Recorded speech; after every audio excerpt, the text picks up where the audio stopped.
네, 글로벌 크립토 캐스터들과 함께 주요 이슈들 살펴보는 크립토톡 시간입니다. 오늘은 조종훈 그리고 배진희 캐스터와 함께합니다. 어서 오세요. 네, 저희는 우선 장 상황 먼저 보고 오도록 하겠습니다. 네, 비트코인 전일 대비 6.34% 하락했습니다. 일주일 전 대비도 3% 추가 하락을 하면서 현재 47,000불에 거래되고 있는데요. 온체인 분석업체인 크립토퀀트의 자료에 따르면 비트코인의 레버리지 비율이 사상 최고치를 경신함에 따라 초과 레버리지를 제거하기 위한 조정 발생 가능성이 높아졌다라고 분석이 돼 있습니다. 레버리지 비율의 상승은 현재 시장이 과잉 대출 상태를 시사하는 것일 수 있고 또 비트코인의 변동성을 높이는 요인으로도 꼽을 수 있는데요. 암호화폐 시장에서 비트코인의 점유율을 나타내는 비트코인 도미넌스가 연중 최저치로 하락하기도 했습니다. 현재 비트코인 40.2%의 점유율을 보여주고 있고요. 2018년 초부터 지지 수준으로 알려진 38% 위를 유지해온 비트코인 달러는 현재 추세로 볼 때 사상 최저치를 경신할 가능성이 높아졌다고 합니다. 이에 따르면 퀀텀 핀테크 창업자인 해리에가 비트코인 상승은 달러 약세에 의한 것이라고 전했는데요. 블룸버그와의 인터뷰에서 현재 미국 연방준비은행의 정책은 비트코인에 굉장히 우호적이고 많은 돈이 시장에 풀리게 되면은 비트코인이 달러 대체제의 지위를 획득할 것으로 본다라고 전해졌습니다. 이어 연준이 인플레이션을 걱정하는 상황에서 계속되는 테이퍼링은 비트코인 시장에는 호재로 작용할 수 있고 또 앞으로 비트코인은 인플레이션에 따른 해지 수단으로 계속 사용될 것이다라고 전해졌네요. 비트코인의 가격 하락, 이번 주말 그리고 연말까지 계속 이어지게 될지는 좀 지켜보셔야겠습니다. 이더리움 전일 대비 6% 하락하면서 비트코인과 비슷한 흐름세 보여주고 있죠. 이더리움은 전주 대비 비트코인보다 더 큰 폭의 하락세를 보여주고 있는데요. 전주 대비 5% 추가 하락하면서 현재는 3,800불에 거래되고 있습니다. 3위의 바이낸스 코인도 6%에 가까운 하락세를 보여줬지만 전주와 비교해봤을 때는 소폭 상승된 흐름인데요. 현재 가격은 536불에 거래되고 있습니다. 4위의 테더는 큰 변동성 없이 가격 일부에 고정돼서 거래되고 있고요. 솔라나도 전일 대비 9.45% 하락하고 일주일 전 대비도 0.65% 하락하면서 현재 가격은 179불에 거래되고 있습니다. 6위의 카르다노 에이다 또한 7%가 넘는 하락세를 보여주면서 전반적인 주요 메이저 알트코인의 하락 장세가 이어지고 있습니다.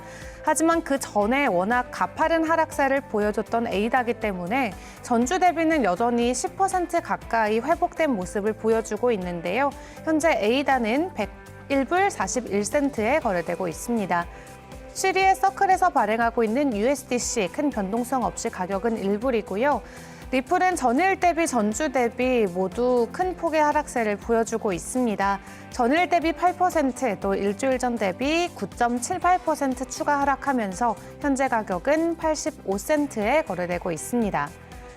9위의 테라입니다. 최근에 가파른 상승 흐름 보여주면서 비트코인의 하락장 속에서도 유일하게 상승하던 테라, 이 루나코인도 전일 대비 그리고 전주 대비 모두 하락 전환됐습니다. 하루 전날 대비는 5.21% 내렸고요. 전주 대비도 0.53% 내려가면서 전반적으로 하락 장세로 돌아섰는데요. 현재 루나는 86불 63센트에 거래되고 있습니다. 10위의 폴카다 전일 대비 9.97% 하락했고요. 하지만 전주 대비 여전히 10% 넘는 반등세를 보여주고 있습니다. 현재 폴카다 가격 28불이고요. 전반적으로 비트코인의 하락세로 인한 알트코인의 하락세까지도 이어지고 있는 모습 확인해 보실 수 있습니다. 암호화폐 상위 시가총액 10개 종목 중에 이 스테이블 코인을 제외한 모든 코인들 일제히 전일 대비 하락 장세 보여주고 있고요. 원화 마켓을 통한 원화 가격 또한 살펴보도록 하겠습니다. 비트코인이 전일 대비 5.2% 추가 하락하면서 심리적 지지선인 6천만 원대에서 추가 하락이 이어지고 있습니다. 현재 가격은 5,830만 원대 거래되고 있고요. 이더리움 또한 500만 원 아래에서 거래되고 있죠. 전일 대비 5% 가까이 하락하면서 현재 460만 원대 거래되고 있습니다.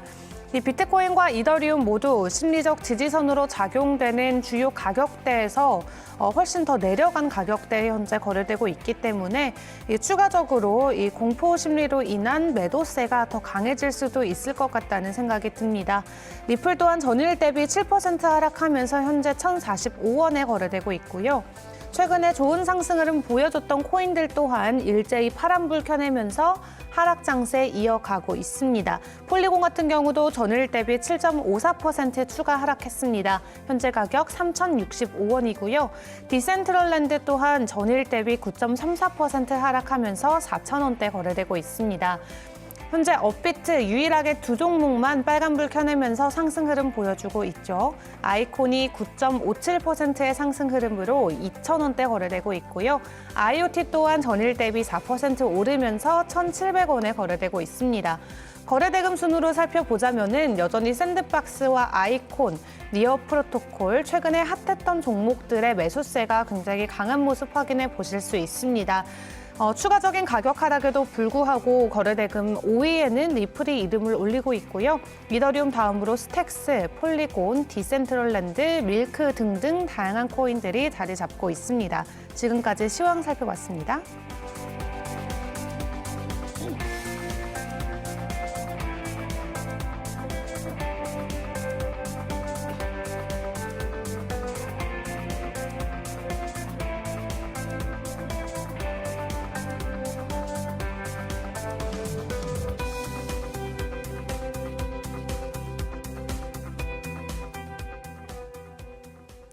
네, 어제만 해도 굉장히 좋은 장세 보여주고 있던 전반적인 코인 시황들, 현재는 일제히 하락 장세로 돌아서면서 다시 한번 연말을 앞두고 추가적인 가격 하락을 연출하고 있습니다. 하지만 여전히 업계에서는 비트코인 10만 달러 설이 굉장히 유효하게 작용되고 있는데요.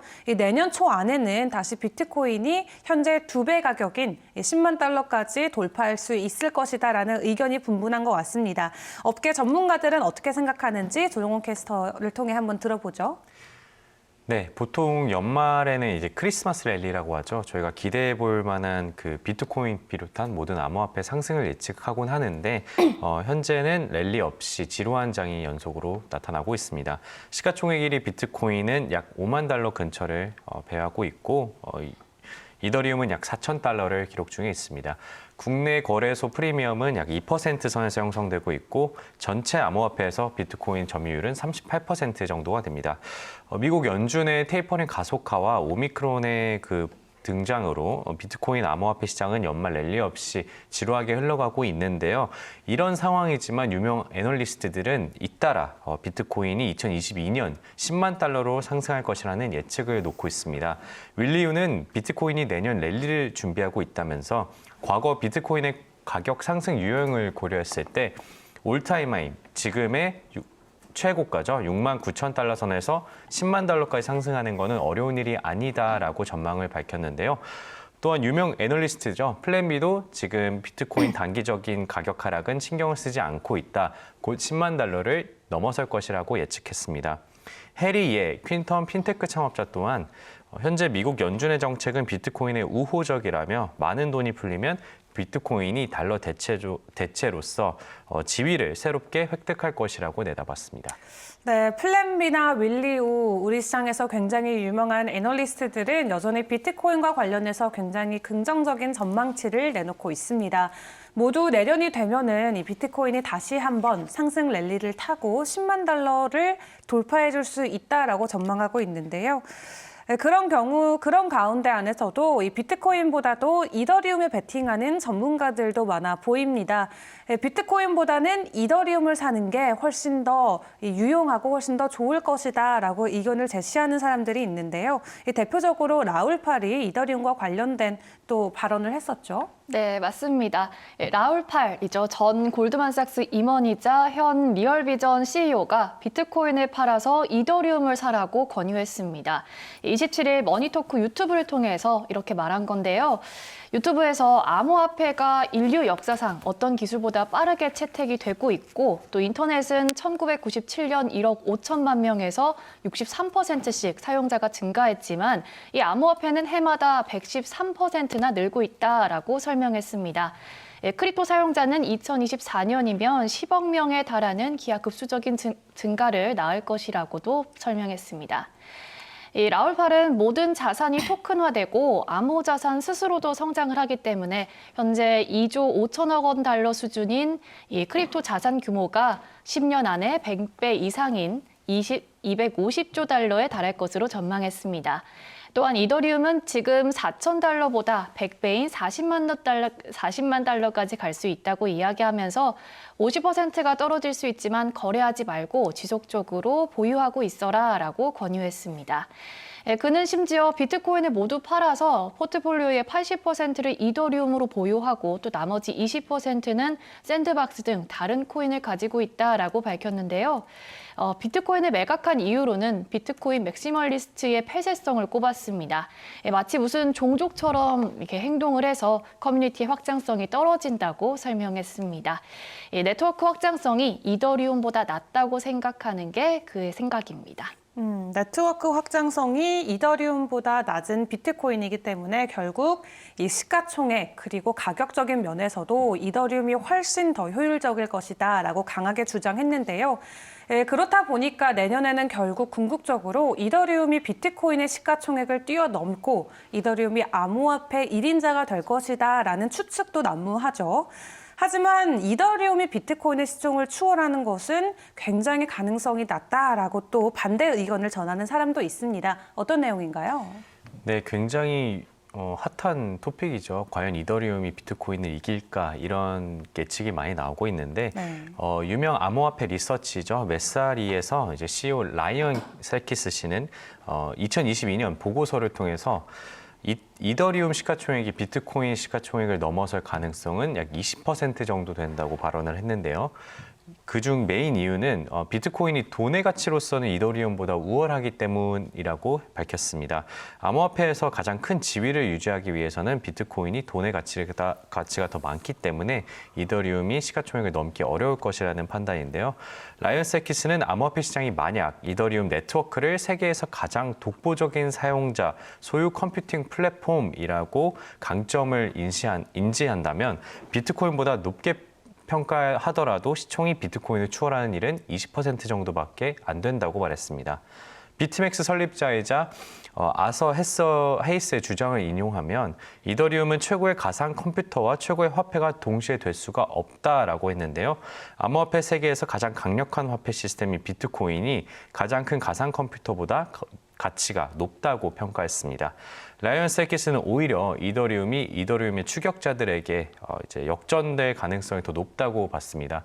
이유는 비트코인을 대항할 역전할 만한 킬러는 없지만 이더리움에게 도전할 만한 그 대항마들은 많다는 뜻으로 풀이가 되는데요. 실제로 이미 이더리움 레이어 2에서 솔루션에 이더리움의 가치가 빠져나가고 있고 추가로 유치될 가능성도 있다는 점을 강조하면서 이더리움의 스마트 컨트랙트 지배력도 80%에서 60% 정도로 하락한 점을 강조했습니다.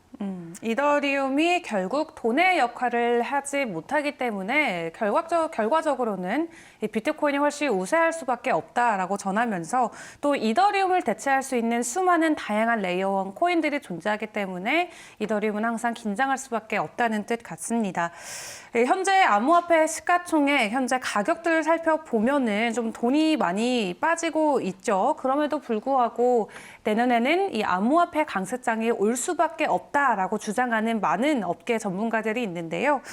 내년에 암호화폐의 긴 강세장이 올 수밖에 없는 7가지 이유 함께 살펴볼까요? 네, 유명 암호화폐 분석가죠. 라크 데이비스가 2022년 암호화폐 강세장을 전망하면서 7가지 이유를 들었습니다. 지난 9일자 트윗이지만요. 2022년 암호화폐 산업 전반의 트렌드를 살펴볼 수 있어서 간략하게 추려봤습니다. 먼저 첫 번째로 2022년에 미국에서 현물 비트코인 ETF를 승인할 가능성이 크다라고 말했습니다. 네, 시장은 승인 때까지 강세를 지속할 것이고 승인 뒤에는 약세장을 만나게 된다라고 설명했는데요. 예를 들어서 금도 실물 ETF 승인 전에 몇 년간의 강세 랠리를 펼친 뒤에 약세가 됐던 것처럼 비슷한 맥락이라고 보시면 될 것 같습니다. 두 번째로 사이클이 길어졌다라고 남겼습니다. 지난 비트코인 사이클은 4년 주기로 반감기 다음 해 큰 폭을 상승한 뒤에 이듬해에는 하락을 했지만요. 이 사이클이 길어지면서 이번 사이클의 정점은 2022년에 볼 수 있다고 말했습니다. 세 번째는 이더리움의 주요한 업그레이드가 2022년에 마무리돼서 상승할 것이란 점입니다. 지분 증명이나 샤딩 등으로 이더리움이 속도가 빨라지고 디플레이션 화폐가 되면서 이더리움이 시장에 큰 영향을 줄 것이라고 설명했습니다. 네 번째는 폴카닷과 카르다노가 더 많은 자금을 시장으로 끌어들어온다는 겁니다. 막 시작한 블록체인인 아발란체, 폴리곤, 솔라나 이 모두가 성장해서 수십억 달러에 달하는 생태계를 만들 것이라고 말했는데요. 네, 그리고 다섯 번째로 NFT를 주목했습니다. 버드와이저, 나이키 등 수많은 상품 브랜드가 수백만 명의 소비자들을 암호화폐로 끌어들이는 접근 경로가 된다고 설명했습니다. 네, 여섯 번째로는 게임과 메타버스를 언급했습니다. 수천만 명이 게임을 통해 새롭게 암호화폐를 접하게 되고 메타버스는 수조 달러의 산업으로 성장할 것으로 전망했습니다. 마지막으로 거대 자본들이 암호화폐를 2020년대에 아주 좋은 기술 투자로 보기 시작했다고 설명했습니다. 수억 달러의 펀드가 조성될 수 있다고 전망하기도 했습니다. 네, 결국 강세장이 올 수밖에 없는 다양한 이유를 배경으로 꼽았는데 이 사이클 주기가 길어지고 있다. 또 비트코인의 현물 ETF 출시를 앞두고 있고 또 이더리움도 POS로 전환되는 이 이더리움 업그레이드 그리고 폴카닷, 카르다노와 같은 다른 레이어 1 코인들의 좋은 이 프로젝트 흐름들도 있고 또 NFT 게임 메타버스 그리고 무엇보다 미국의 거대 자본이 암호화폐 시장으로 추가 유입될 것이라고 전하면서 이 내년에도 암호화폐 시장은 결국 좋은 흐름을 보일 수밖에 없을 것이다라고 추측을 했는데요. 실제로 세계경제포럼 소속의 디지털 자산 책임자도 2022년에는 암호화폐로 투자금이 추가로 증가할 것 같다라고 전망치를 내놓기도 했습니다. 어떤 말을 한 거죠? 네, 세계 경제 포럼의 이제 자산 책임자 실라 위런이라는 분이 있는데 이분 또한 인터뷰에서 2022년에는 암호화폐 업계로 더 큰 돈이 투자금이 유입될 것이라고 전망했습니다. 이와 관련해서 그는 미국 금융당국의 현물 기반 비트코인 ETF 출시 승인 여부를 막론하고 내년 암호화폐 업계는 보다 발전할 것이라며 심지어 더 많은 암호화폐 관련 SPAC 및 상장사들을 보게 될 것이라고 내다봤는데요. 일부 스타트업 및 프로젝트들은 시드 라운드를 지나 이제 성숙기에 돌입할 것이고 이는 시장에 중대한 영향을 미칠 것으로 내다봤습니다. 내년 미국 정부 및 금융당국은 암호화폐 산업에 초점을 맞춘 청문회를 더 많이 갖게 될 것이기 때문에 이에 걸맞는 규제 활동 또한 많이 증가할 것으로 내다보고 있습니다. 네, 내년에는 이 우리 시장에 보다 많은 이 기업들의 투자 자금이 몰려올 것이다라는 전망치도 있는데요. 그런 한편 비트코인 수익 실현에 나선 기관 투자자들의 소식도 전해졌습니다. 어떤 내용인가요? 네, 이 급속한 인플레이션에 대한 두려움으로 인해서 비트코인은 올해 초에 강력한 상승세를 보였습니다. 하지만 투자자들은 시장에 만연한 투기와 또 전 세계 통화 공급량 증가세 둔화에 대해서 우려하기 시작했고 실제로 일부 가격 차트는 비트코인이 과대평가됐음을 나타내기도 했었죠. 그리고 비트코인은 6월까지 3만 달러의 안정이 됐고 또 이후 거래자들은 하락장에서 매수를 시작했는데요. 기관 투자자들의 움직임이 눈에 띄었습니다. 그중 한 곳을 꼽아서 살펴보자면요. 영국의 자산운용사 러퍼 인베스트먼트는 2020년 11월부터 비트코인에 베팅한 최초의 대형 기관 투자자 중 한 곳입니다. 올해 초 비트코인 가격이 급등하면서 높은 수익에 대한 잠재력을 보고 다른 자산운용사가 이제 막 가상자산 시장 투자를 시작할 때 러퍼는 이미 상당한 수익을 내기 시작했습니다. 지난 6월 썬데이 타임즈는 러퍼가 5개월 동안 11억 달러의 수익을 냈다고 밝혔는데요. 지난 7월에 러퍼의 던컨 말리스 투자부문 이사는 작년 11월부터 비트코인 투자를 시작했다고 밝히면서 비트코인을 고도로 편향되고 또 매력적인 위험과 수익을 동시에 지닌 떠오르는 가치 저장소 중 하나라 생각한다로 말했습니다. 당시 이사는 올해는 가상자산 및 탈중앙화 금융에 대한 관심이 뜨겁고 이에 따른 기대는 높지만 그리고 또 그게 현실이 되기도 했지만 경기 부양책 및 지속적인 양적 완화로 유동성이 급증했다라고 말하면서 과잉 유동성은 이미 지난 4월에 정점에 달했다라고 설명하기도 했습니다. 네, 계속적인 지속적인 가격과 관련된 다양한 전망치들 나오고 있지만 우리 업계에서 누구보다도 많은 관심을 받았던 애널리스트 바로 플랜 B죠. 11월과 12월의 가격치가 정말 정반대로 흘러가면서 플랜 B 입장도 굉장히 난처할 것 같다라는 생각이 드는데요. 하지만 플랜 B는 이런 단기적인 조정, 단기적인 가격에는 전혀 연연하지 않는다라고 또 강인한 모습을 보여주기도 했습니다. 현재 플랜 B 비트코인과 관련해서 어떤 입장 보여주고 있나요? 네, 크립토 뉴스플래시에 따르면 유명 애널리스트 플랜 B가 최근 인터뷰에서 단기적인 비트코인 가격 조정은 신경 쓰지 않는다. 여전히 스톡 투 플로우, STF, S2F 모델은 여전히 유효하다고 강조하면서 장기적으로 10만 달러, 더 많게는 100만 달러를 향해 갈 것이라고 밝혔는데요. 최근 플랜 B의 예측이 빗나가면서 커뮤니티로부터 비판을 받고 있습니다.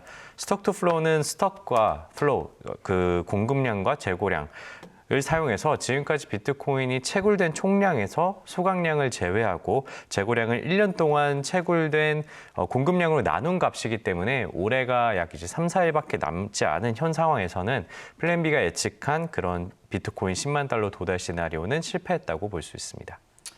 네, 모두가 기다렸던 비트코인의 10만 달러 돌파지만 우선 올해는 달성하지 못했습니다. 하지만 내년에 아직도 좋은 호재거리들이 많이 남아있기 때문에 이 내년 초 안에는 다시 10만 달러 재돌파가 가능하다라고 분석하는 업계 전문가들이 많이 남아있습니다. 이 부분도 유의하셔서 투자하시면 좋을 것 같고요. 그런 가운데 멕시코의 3위 부호로 꼽히는 분이 이 비트코인을 사고 화폐나 달러는 모으지 말아라. 화폐는 모두 다 거짓말이다라고 강하게 비판을 했습니다. 어떤 내용이었나요? 네, 리카르도 살리나스가 달러나 유로 같은 피아트 머니를 멀리하고 비트코인에 투자하라고 권유했습니다. 살리나스는 미디어 금융 서비스 및 소매 유통회사를 거느리고 있는 그루포 살리나스의 회장인데요. 그의 순자산은 현재 130억 달러로 멕시코에서 3위 재보를 기록하고 있습니다. 살리나스는 트위터에 게시한 동영상에서 달러, 유로 등 모든 피아트, 즉 정부 발행 화폐는 거짓말과 종이로 만든 가짜 돈이라면서 비트코인을 사라라고 말했는데요. 중앙은행들은 어느 때보다 더 많은 돈을 찍어내고 있다라고 덧붙이기도 했습니다. 살리나스는 지난 11월 트위터에 미국이 점점 더 무책임한 다른 제3세계 국가와 닮아가고 있다라고 말하면서 지금 당장 비트코인을 구매하라라고 트윗을 남기기도 했습니다. 최근에는 소매회사 일렉트라를 통해서 비트코인 결제 대금을 받기 시작하는 이벤트를 벌이기도 했고요. 또 비트코인 결제 시에 추가 할인을 해주기도 했습니다. 그는 소유 은행을 통해 비트코인을 거래하고 예금을 받으려다가 당국의 규제가 심해져서 포기한 뒤에 또 일렉트라 비트코인 결제를 도입했습니다. 네, 저희 이렇게 전반적인 시장 분위기 살펴보고 있습니다. 우선은 광고 보고 이어서 이야기 나눠가 보도록 할게요. 이 많은 코인 중 나는 무엇을 믿고 선택해야 할까? 대한민국 어디서나 결제를 바로, 쓰는 즉시 할인이 바로. 난 페이코인을 믿고 쓴다. 코인을 바로 쓰다. 페이코인.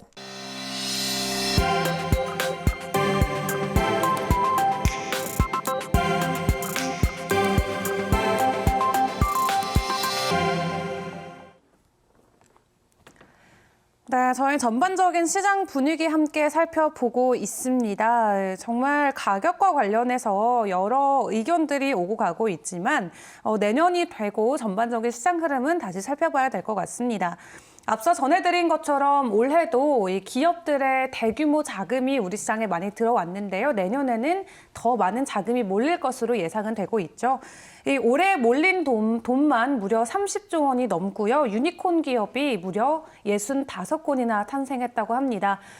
사실 올해 기준으로 우리나라 유니콘 기업 수 20곳도 안 되는 것으로 알고 있거든요. 그리고 올해는 마켓컬리와 두나무가 유일하게 유니콘 기업으로 상정된 걸로 알고 있는데 전 세계적으로 봤을 때는 올 한 해 블록체인과 관련된 기업들 총 65개 유니콘 기업이 탄생했다고 합니다. 자세한 내용 들어보죠. 네, 지금 현재 연말에는 그렇게 가격적으로 큰 상승을 보여주고 있지는 않지만 올 한 해를 돌이켜 보면은 블록체인 기업과 프로젝트에 총 투자된 자금이 251억 달러, 한화로 약 29조 8,300억 원이 됩니다. 가상자산 분야에서 10억 달러 이상으로 기업 가치를 평가받는 이른바 유니콘 기업만 해도 올해 65개나 탄생했다고 하는데요. 더블록 리서치의 2022 가상자산 전망에 따르면 올 한 해의 가상자산 프로젝트나 블록체인 기업의 1,703건, 251억 달러의 규모의 투자가 이뤄진 것으로 조사됐습니다. 2020년에 비해 투자 건수는 1.2배 늘었고 투자액은 지난해 31억 달러에 비해서 8배 이상 급증했는데요. 보고서에 따르면 후기 단계인 시리즈 C부터 E의 투자가 38건이 있었고 평균 투자 금액은 1억 7,640만 달러, 하나로 약 2,096억 원에 달했습니다. 시리즈 B 투자는 약 78건이 진행됐고 평균 투자액은 9,740만 달러, 약 1,150억 원으로 조사가 됐는데요. 보고서는 특히 3분기 시리즈 B 투자의 평균 규모가 4,070만 달러, 하나로 약 483억 원인데 이 483억 원에서 1억 3,300만 달러, 1,580억 원까지로 증가했다고 분석했습니다. 이와 같은 투자는 전통적인 헤지펀드, 제일금융, 그리고 자산운용사 등도 가상자산 분야에 대한 관심이 높아지면서 상승을 이뤄냈다고 분석했는데요. 특히 올 하반기에 들어서면서 NFT와 게임파이에 관심이 늘면서 자연스럽게 기업에 대한 투자도 늘었습니다. NFT와 게임파이 관련 블록체인 기업들은 올해 406건의 투자를 받았고 투자 금액은 50억 달러, 약 5조 9,400억 원에 달합니다. 보고서는 10월, 11월 이 2달 동안만 진행된 NFT와 게임파이의 투자가 3, 4분기 전체보다 많았다고 강조했는데요. 10월, 11월 발생한 전체 투자의 약 42%가 무려 요즘 흐름을 타고 있는 NFT와 게임파이 기업들에게 치중됐다고 분석했습니다. 네, 유니콘 기업을 65개를 만들어내고 올해만 30조 원의 투자 유치를 받은 블록체인 업계. 이 비트코인의 가격이 하락 장세를 이어가고 있지만 시장 전체가 무너지기에는 이미 너무 많은 기관들의 돈이 들어와 있는 것 같습니다. 뿐만 아니라 가상자산과 관련된 커스터디 분야에도 이 투자액이 무려 30억 달러가 넘었다고 하는데요. 자세한 내용 전해주시죠. 네, 맞습니다. 올해 가상자산 수탁 사업에 30억 달러, 우리 돈으로 약 3조 5,640억 원 이상의 투자금이 집중된 것으로 나타났습니다. 지난해에 비해서 3배 이상 급증한 건데요. 내년 가상자산 커스터디 시장 활성화의 기반이 마련됐다는 관측이 나오고 있습니다. 현지 시간 27일 더블록은 자체 시장 조사기관 블록 리서치의 연구 결과를 인용해서요. 기관 시장에 중점을 둔 가상자산 보관 회사들이 올해 30억 달러 이상의 투자를 유치해서 지난해에 비해 3배 이상 투자금을 확보했다고 보도했습니다. 네, 올해 대형 투자를 유치한 가상자산 커스터디 기업으로는 앵커리지 3억 5천만 달러, 레저 3억 8천만 달러가 꼽혔습니다. 이런 가상자산 커스터디 기업들의 투자 유치는요, 내년에 조금 더 향상된 서비스 제공과 또 디지털 자산 보호를 가능하게 하는 기술 발전으로 이어질 것으로 보입니다. 또 전통적인 금융기관이 직접으로 아니면 또 기존 관리인과 협력해서 또 커스터디를 포함한 디지털 자산의 시장에 진입하면서 시장은 더 계속 성장할 것으로 전망됩니다. 네, 가상자산 수탁 사업에만 올 한 해 3조 원이 넘는 기관들의 투자 자금이 몰렸습니다.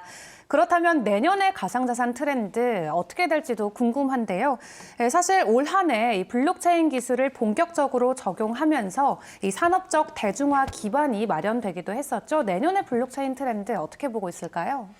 네, 어떻게 보면 이더리움 킬러와 이더리움 대항마들이 계속해서 세상에 나오고 있는 이유 중 하나죠. 이제 블록체인 기술이 본격적으로 이제 산업 법적 대중화 기반을 갖춰가기 위해서 노력하고 있습니다. 비트코인, 기존의 비트코인, 이더리움과 같은 암호화폐들은 투자와 가치 저장 중심으로 형성돼 왔었지만 내년부터는 이제 분산형 블록체인 응용 서비스, DApp이라고 하죠. 이런 DApp 개발에 중점을 둔 중앙 집중형 블록체인으로 판도가 이동할 것이라는 관측이 나오고 있습니다. 또 탈중앙화, 블록체인의 무결성 등에 초점을 맞추던 블록체인 기술들도 내년에는 성능, 속도, 비용, 효율성 이런 쪽으로 전반적으로 전환이 될 것으로 예상됐는데요.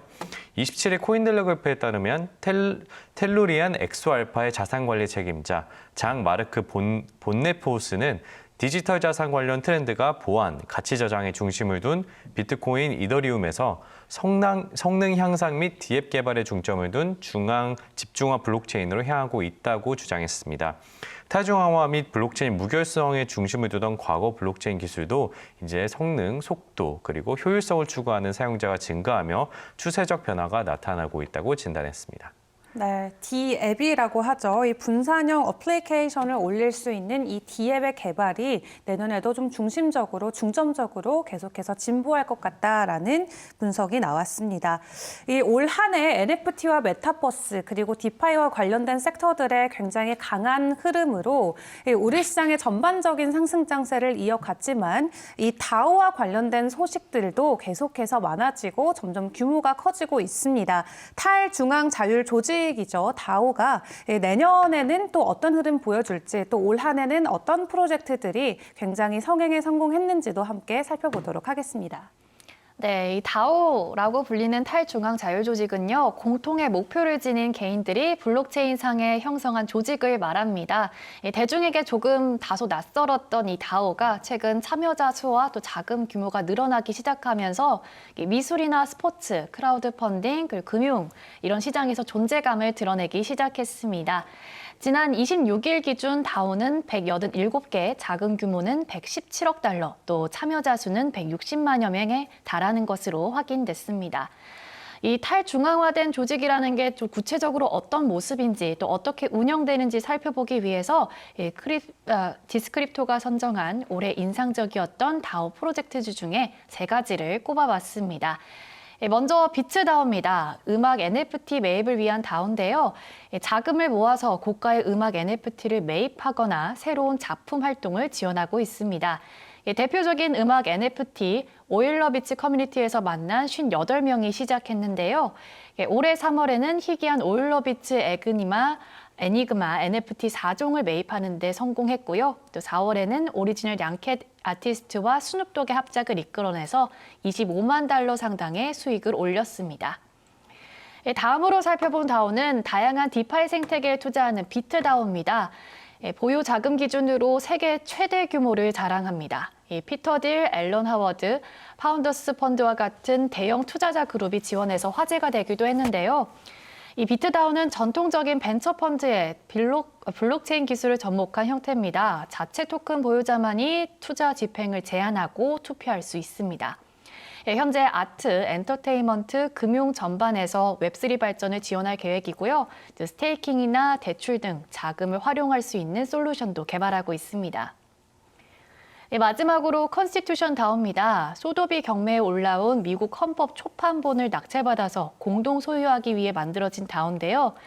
대중이 헌법을 보유하고 국민이 국가를 통치해야 한다는 취지 아래서 시작됐습니다. 17,437명이 참여해서요. 967개 이더리움을 모금하고 실제 경매에서는 2위를 하면서 낙찰에는 실패했지만 또 다오가 보여준 이 조직력과 또 자금 조달 속도는 상당한 인상을 남겼다고 볼 수 있겠습니다. 암호화폐 커뮤니티가 실제적인 이 영향력을 행사할 수 있다라는 것을 이 다오 보여주면서 또 다오 개념을 주로 분야로 격상시켰다는 평가가 나오고 있습니다. 네, 이 NFT, 음악 NFT 매입을 위한 비트다오, 그리고 디파이 생태계를 위한 비트다오, 그리고 미국 헌법 초판본을 낙찰받아서 공동 소유하자라는 취지로 만들어진 컨스티튜션 다오까지 소개받았습니다. 이 다오의 조직 문화들 내년에도 훨씬 더 커질 것으로 예상이 되고 있는데요. 이 대표적으로 굉장히 유명했던 미국 DVD 대여 시장의 1위 기업이죠. 블록버스터도 이와 관련해서 다오 출범을 예고했습니다. 자세한 내용 전해주시죠. 네, 과거 미국 DVD 대여 업계 1위 인자죠. 이거 1위 기업인 블록버스터도 이제 상표권 구입과 관련 사업을 추진하기 위한 다오가 조직이 됐습니다. 블록버스터 다오는 명명된 해당 조직원이 이제 $500만 모아서 미국 위성 TV인 DC 네트워크로부터 블록버스터 상표권을 구매할 계획인데요. 이를 위해 블록버스터 다오는 NFT를 판매를 통해서 이제 $500만 모금할 계획이라고 합니다. NFT 가격은 0.13 이더리움이고요. 그 0.13 이더리움은 약 $530입니다. 다오 측은 상표권 구매 후에 블록버스터 브랜드를 관리하는 건 물론 탈중앙화 영화 스트리밍 서비스 운영과 영화 제작 등을 고려 중이라고 설명했습니다. 네, 이렇게 다오와 관련된 시장도 점점 커지고 있는 모습 함께 확인해 보실 수 있었는데요. 전반적으로 시장의 분위기 내년에도 각 산업마다 점점 커지는 좋은 예상 흐름이 보여지고 있습니다. 그렇다면 각국에서는 이렇게 커져가는 블록체인 그리고 암호화폐 시장을 어떻게 제도화하고 또 어떻게 대응하는지 살펴보도록 할 텐데요. 우선은 러시아의 소식 먼저 전해보도록 하겠습니다. 이제 앞으로 개인 간의 송금 모두 모니터링 에 들어간다고 하죠. 네, 맞습니다. 이 러시아 중앙은행은 내년부터 이 암호화폐 관련 거래에 대한 감시를 철저히 할 것이라고 말했습니다. 모든 산업은행에 개인 간 송금 시 이 송금자와 수신자 개인정보를 포함한 상세 정보를 기입하고 제출할 것을 요구했는데요.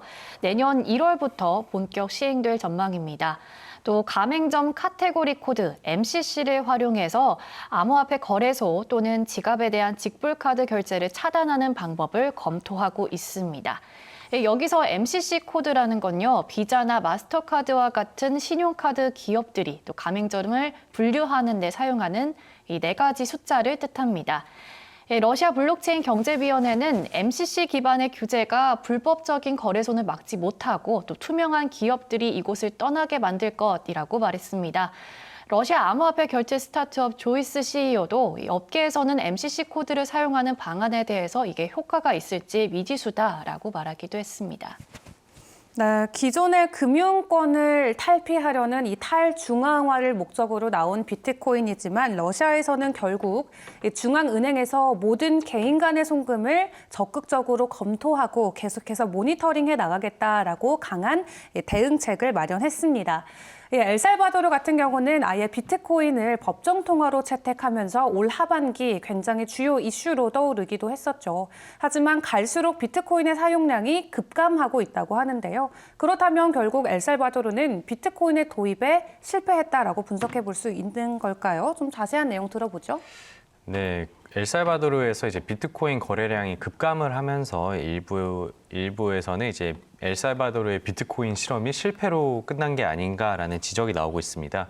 코인게이표에 따르면 비트코인을 법정화폐로 도입한 이래 비트코인 거래량과 비트코인을 이제 법정화폐로 도입 전과 비교했을 때 한 89%나 급락을 했다고 보도했는데요. 2021년 9월 엘살바도르에서는 전 세계 최초로 비트코인을 법정화폐로 도입하고 이후 비트코인을 사용하기 위한 전자지갑 치보의 다운로드를 이제 추진했습니다. 지금 현재 치보의 다운로드 건수는 300만 건을 넘어섰는데요. 이는 이제 엘살바도르의 이제 기존 은행 계좌보다 더 많은 수치입니다. 비트코인 채택 이후 비트코인 국제 송금 실제 지불 제한으로서 이용이 크게 늘어나면서 이제 법정화폐 채택 이후 암호화폐 채택에 대한 긍정적인 보고 및 보도가 나오고 있지만 이와 같은 상황에서 몇 가지 우려할 만한 사항도 등장하고 있습니다. 첫 번째로는 이제 유용하게 사용할 수 있는 다른 네트워크에 대한 필요성인데요. 높은 수수료와 느린 거래 시간이 이제 비트코인의 이제 예전부터 가지고 있던 고질적 문제입니다. 그래서 엘살바도르 사람들은 이제 비트코인 말고 다른 네트워크를 사용해야 되는 게 아닌가라는 지적이 나오고 있고요. 또한 이제 엘살바도르에서는 비트코인 지갑이라고 했죠. 그 치보에서 이제 비트코인 분실 사고가 빈번히 일어나고 있습니다. 보안 취약성에 대한 문제도 제기가 된 건데요. 이 때문에 현재까지 확인된 분실 사례만 해도 비트코인 50개 규모로 이는 약 30억 원 수준입니다. 한편 이와 같은 비판적인 지적에도 불구하고 엘살바도르는 법정화폐로서 비트코인을 더욱 확대할 것으로 보이는데요. 엘살바도르 정부는 현재 1,140여 개의 비트코인을 보유하고 있고 지속적으로 구매할 계획인 걸로 밝혀졌습니다.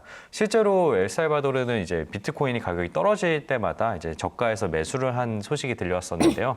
여전히 나이프 부켈레 대통령은 비트코인 도입이 성공적으로 평가하고 있고 이제 엘살바도르를 이제 모델 삼아서 파나마, 쿠바, 우크라이나 등 경제의 환경이 이제 비슷한 다른 국가들 역시 비트코인을 이제 도입하기 위한 준비를 착수하고 있다고 합니다. 네, 비트코인을 법정 통화로 채택하는 데는 분명한 리스크는 따를 것이라고 이미 업계에서도 예측한 바는 있습니다. 느린 결제 시간과 높은 수수료가 큰 리스크로 작용될 수 있고 뿐만 아니라 최근에는 이 치보 지갑에서 비트코인의 분실 사례도 잇따라 발생하면서 국민들이 비트코인의 사용도에 대한 신뢰성이 점점 떨어지고 있다는 분석입니다. 하지만 이를 대체한 다른 코인들도 존재할 수 있기 때문에 이 비트코인을 대체하는 다른 코인을 채택하게 될지도 지켜보셔야 될 것 같은데요. 미국에서는 이 선거 비용을 확보하기 위해서 자신의 저서를 NFT로 발매하는 사례도 나타났습니다. 국내에서도 굉장히 큰 사랑을 받고 있는 책이죠. 제로 투 원인데요. 이 스탠퍼드 대학교 스타트업의 최고 명강의로 꼽히는 책입니다. 이 책을 NFT화해서 본인의 선거 운동 비용에 도움을 받겠다라는 상원 의원이 나왔는데 자세한 내용 전해주시죠. 네.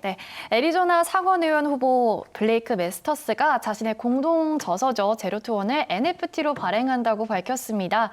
이 제로투원은 2014년에 페이팔 공동 창업자 피터 틸과 함께 발간한 책인데요. 이 스타트업이 어떻게 경쟁 상태를 벗어나고 독점 상태를 구축할 수 있는지에 대한 내용이 담겼습니다. 이 책의 NFT 발행은 선거 비용을 확보하는 차원에서 이루어졌습니다. 미국 정치권에서 정치 후원금을 위해서 NFT를 활용한 것은 이번이 처음입니다. 메스터스는 전통적인 기부 방식이 아닌 새로운 관점을 원하는 사람들로부터 기부를 받을 것이라고 말하면서 최고의 NFT 프로젝트는 사람들이 특정한 것에 대한 흥미를 공유하는 그런 커뮤니티를 만드는 것이라고 말했습니다. 실제로 총 99개의 NFT가 발행이 됐고요. 99개의 NFT가 발행됐고요. 5,800만 달러를 기부한 사람에게 내년 1분기 내로 실물 도서와 함께 제공될 예정이라고 합니다. NFT는 기부받기 시작한 지 또 12시간 만에 절반 이상인 58개가 판매된 것으로 알려졌습니다. 네, 이렇게 미국에서는 NFT 그리고 가상자산을 적극적으로 활용해서 본인의 이득을 취하는 데 누구보다 발빠르게 움직이고 있는 것 같습니다. 그런 가운데 영국의 전 재무부 장관이 또 암호화폐와 관련돼서 좀 부정적인 발언을 했습니다. 암호화폐는 모두 도박이다라고 강하게 발언했는데요. 어떤 내용이 전해졌죠? 네, 2016년부터 영국의 재무장관을 역임했던 필립 해먼드 이분이 이제 더메일과의 인터뷰에서 암호화폐 투자에 대한 묻는 질문에 암호화폐는 도박이다. 현재 암호화폐 투자는 진지한 투자라기보다는 게임에 가깝다라면서 개인 투자자에게는 적합하지 않다고 밝혔는데요. 해먼드는 대형 투자사들이 암호화폐 투자에 점점 더 관여하고 있다는 사실에 대해서는 흥미를 느끼고 있지만 대형 투자자들은 이런 투자가 아직까지는 발만 담그는 수준, dipping a toe라고 표현했는데요.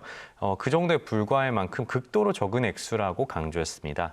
한편 코퍼는 자산관리사, 암호화폐 펀드, 패밀리 오피스 등의 암호화폐 투자를 제공하고 있기 때문에 일부 매체는 필립 해먼드가 암호화폐 기업 코퍼의 선임 고문 역할을 맡은 점을 역으로 지적했는데요. 이 같은 지적에 필립 해먼드는 암호화폐 투자에 집중하면서 선임 고문 역할을 하는 회사였다면 맞지 않았을 것. 다만 블록체인 기술은 금융 서비스 전체에 적용될 것이기 때문에 코퍼에서의 내 역할은 이런 기회가 있다는 것을 알려주는 것뿐이라고 주장하면서 선을 그었습니다. 네, 결국에는 본인이 또 자문을 하고 있는 회사에서는 암호화폐에 투자하면서 왜 당신은 암호화폐가 도박이냐라고 말하는 것은 어떻게 보면 좀 이중성을 띠고 있다라는 지적도 받은 것 같습니다. 이렇게 전 세계적으로 이 암호화폐 그리고 블록체인 산업을 대하는 입장이 명확하게 다른 모습 보여주고 있는데요. 우선 올 한 해 동안 좀 되돌아보자면은 결과적으로는 우리 시장에는 굉장히 좋은 흐름이 이어졌었다라고 마무리해 볼 수 있을 것 같습니다. 우리나라 시장 상황도 어떤지 함께 살펴봐야 될 것 같은데 이 가상자산의 을 상속하게 된다면은 이 어떻게 상속이 적용이 되는지 그 부분과 관련해서 좀 구체적인 내용이 전해졌습니다. 자세한 내용 전해주시죠. 네, 가상자산 양도 대여로 발생하는 소득에 대해서는 2023년 이후로 과세가 연기됐지만요. 이 가상자산을 상속 증여하는 경우에는 기타 소득 과세와 관계없이 이전부터 상속세 또는 이 증여세 과세 대상이었죠. 이 내년부터는 가상자산을 상속하거나 증여할 경우 평가액 산정 기준이 바뀝니다. 이 상속 증여 시점을 전후 한 달 총 2개월간 일평균 가격이 적용되는 건데요. 이 가격이 단기에 급변하는 가상자산 특성을 감안한 조치로 볼 수 있습니다. 국세청은 가상자산을 상속하거나 증여하는 경우에는 재산평가를 위한 가상자산 사업자도 명시했는데요. 이 두나무, 빗성코리아, 코빗, 코인원 이 네 곳입니다. 국세청장 고시 사업장 이외 사업장에서는 거래되는 이 가상자산 경우에는 해당 사업장에서 공시하는 거래일의 일평균 가액 또는 종료 시각에 공시된 시세 가액 등 합리적으로 인정되는 그런 가액으로 평가됩니다. 네, 내년부터 가상자산을 상속하거나 증여하게 될 경우 이 평가액 산정 기준이 바뀐다는 점 여러분들 꼭 다시 한번 확인해 보셔야겠습니다. 상속 증여 시점을 전후 이 기준으로 전후 한 달 총 2개월간 일평균 가격이 적용된다는 건데요. 이 부분 다시 한번 확인해 보시면 좋을 것 같죠. 또 국내 다른 거래소죠. 이 플라이빗에서 트래블루를 지원하기 위해서 베리파이 바스프를 도입했다고 합니다. 람다 256 소속인 거죠. 그렇다면 업비트, 이 두나무와 같은 쪽에 속하겠네요. 네, 이제 플라이빗이 이제 특근법에 따른 거래 투명성 확보 일환으로 람다 256 트래블루 솔루션을 도입한다고 27일 밝혔는데요. 두나무 계열사죠. 람다 256이 개발한 트래블 솔루션 베리파이 바스프는 가상자산 사업자들이 가상자산을 주고받을 시 송수신자 간의 이제 데이터를 수집하고 교환 검증할 수 있도록 지원해 줍니다. 플라이빗은 기술 적합성, 상호 호환성, 확장성, 안정적인 운용 및 동반 성장 협력 등을 종합적으로 평가해서 베리파이 바스프를 도입하기로 했다고 최종 결정했는데요. 일단 프라이빗의 최초 목표는 베리파이 바스프 시스템을 적용해서 빠른 시일 내 실명 확인 입출금 계정을 확보함으로써 이제 원화 마켓을 재오픈하는 게 최초 목표라고 합니다. 네, 이렇게 국내 소식까지 살펴봤고요. 마무리하기 전에 저희 알트코인 소식들도 살펴봐야겠죠. 12월 29일 결국 리플과 SEC가 소송하게 된 지 만 1년이 됐습니다. 1년 동안 큰 진전은 없어 보이는데 리플의 소송 그 끝은 어디일지 함께 살펴보시죠. 네, 지난해 12월 미국 증권거래위원회가 리플과 임직원들을 미등록 증권 판매 혐의로 기소했었죠. 게리 겐슬러 위원장은 현재 거래소에 상장된 모든 암호화폐는 거의 미등록 증권이라는 입장을 계속 고수하고 있습니다. 이에 대한 업계의 입장 살펴보겠습니다. 뉴질랜드의 저명한 암호화폐 분석가 라크 베이브스는 최근 유튜브 구독자에게 리플이 SEC 소송에서 승리하기를 진심으로 희망한다라고 말했습니다. SEC가 취하는 이 태도가 암호화폐 공간에 대한 미국 기반 투자자의 참여를 심각하게 제한하고 있다라고 지적했는데요. 그러면서 그는 리플이 이번 소송에서 이기면 업계에 긍정적인 영향을 미치는 중요한 선례를 남길 것이라면서 암호화폐 커뮤니티의 모든 사람들이 리플의 승리를 응원해야 한다라고 강조했습니다. 또 반면에 SEC가 승소하면 SEC가 다양한 토큰에 대해서 소송을 제기할 수 있는 가능성이 열린다라고 우려를 표했습니다. 갈링하우스도 최근 자신의 트위터를 통해서 데이비스와 비슷한 입장을 취했습니다. 1년 전 SEC가 제기한 소송은 리플뿐만 아니라 미국의 암호화폐 전체에 대한 공격이라고 주장했습니다. 2021년은 암호화폐 분수령이 된 해지만 게리 겐슬러 위원장은 이 공격적인 암호화폐 반대 접근 방식을 취해오면서 리플은 리플 사용 송금 서비스나 CBDC 관련 비즈니스를 미국 외부에서 진행할 수밖에 없었다라고 말했습니다. 또한 암호화폐 업계를 와일드웨스트라고 부르는 것은 옳지 않다면서 업계 내 대다수는 금융 규제를 또 준수하고 있고 산업이 공정한 경쟁과 또 규제 명확성을 요구한다고 해서 처벌받아서는 안 된다라고 강조했습니다. 네, 현재 리플과 SEC 어떤 단계에 있는지 한번 살펴봤고요. 다음으로 조은 캐스터가 가지고 온 알트코인 소식도 전해주시죠. 네, 이제 세계적인 명품 브랜드 NFT 컬렉션을 이제 선보이고 거래해온 플리근 네트워크 NFT 명품 거래소죠. UNXT가 올해 4,000%나 급등한 코인인 메타버스 가상 부동산 플랫폼 디센트럴랜드와 함께 패션 위크를 선보인다고 합니다. 디센트럴랜드는 내년 3월 24일부터 27일까지 세계적인 디자이너들과 명품 브랜드, 패션계 유명 인사들을 초청해서 UNXT의 첫 번째 메타버스 패션 위크를 연다고 27일 트위터를 통해서 밝혔는데요. 패션쇼뿐만 아니라 전시회, 파티, 팝업쇼 등이 펼쳐질 예정입니다. 지난 8월 이탈리아 명품 패션 브랜드 돌체앤가바나가 UNXT와 협업해서 NFT 독점 컬렉션 콜레치온의 제네시를 선보였고 이를 통해 1885.73 이더리움, 당시 약 560만 달러가 넘는 실적을 올린 적이 있습니다. 네, 디센트럴랜드 점점 더 그 활용처가 넓어지는 것 같습니다. 마지막으로 또 지니 캐스터가 소개해줄 마지막 종목 살펴보시죠. 네, 대표적인 밈코인으로 꼽히는 시바이누가 비트코인, 이더리움, 도지코인을 제치고 올해 가장 많이 조회된 코인으로 꼽혔습니다. 현지 시간 25일 기준으로 코인마켓캡에서 시바이누의 올해 조회수는 무려 1억 8,800건으로 800만 건으로 또 2위 비트코인보다 4,300만 회가 더 많습니다. 시바이누는 올해 한 해 시세가 4,550만 %가량 폭등했는데요. 시장에서 거래된 지 16개월밖에 되지 않았지만 27일 기준 암호화폐 시가총액 순위 13위에 오를 만큼 빠른 속도로 거래량이 증가했습니다. 다만 민코인 인기가 내년에도 이어질지에 대한 전망은 엇갈립니다. 일각에서는 기관 투자자들의 암호화폐 시장 참여가 많아지면 이 민코인 열풍이 식을 수도 있다라고 전망합니다. 더 실용적인 코인이 출현하게 되면 기존 코인의 존재감은 줄어들 것이라면서 단순히 일부 투자자 커뮤니티가 추종하는 그런 코인이 아닌 실질적인 효용성이 있는 코인에 더 많은 가치가 유입될 것이라고 전문가들은 내다보고 있습니다. 그래도 낙관적인 시각도 있습니다. 대표적인 도지코인 옹호론자인 일론 머스크 테슬라 CEO는 내년에 일부 밈코인이 결제에 채택되는 등 이 효용성을 확대하는 방향으로 진화될 것이다 라고 전망했습니다.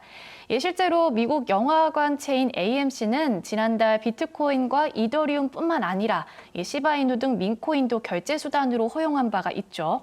또 전 세계 200만 개 이상의 호텔을 지원하는 암호화폐 여행사 트라발라도 또 이번 달에 또 고객들이 시바이누로 결제할 수 있도록 허용하기도 했습니다.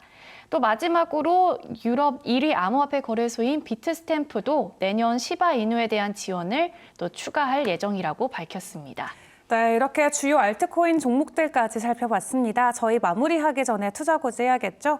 참고로 본방송에서 제공하는 자료는 투자 정보의 참고 자료일 뿐 가상자산의 가치 또는 상승 하락을 보장하지 않습니다.